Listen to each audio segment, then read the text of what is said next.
So శాసనసభలో కూడా మాకున్నటువంటి 11 మంది శాసనసభ్యులతో వాయిస్ వినిపించడానికి అడుగుతున్నాం.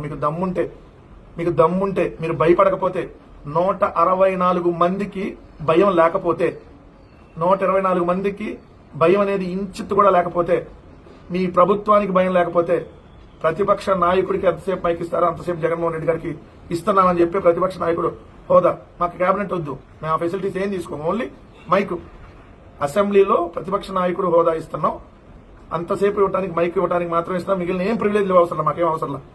మైక్ ఇవ్వండి. ప్రజా సమస్యల మీద ఒక్క జగన్మోహన్ రెడ్డి గారు 164 మందికి గోబ గుయ్యం అనిపించకపోతే బాధ్యత మీ వైఎస్ఆర్ కాంగ్రెస్ పార్టీయే కాదు.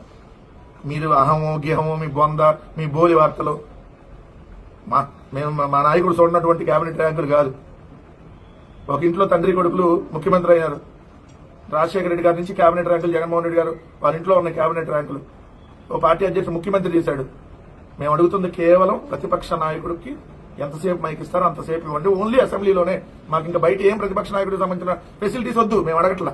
మీకు దమ్ముంటే మీ ప్రభుత్వానికి మగతనం ఉంటే ఇచ్చి చూడండి ప్రతిపక్ష నాయకుడు హోదా. ఒక్కొక్కరిని ఒక్కొక్కరికి ఏ విధంగా అసెంబ్లీలో రఫ్ ఆడిస్తామో చూపిస్తాం.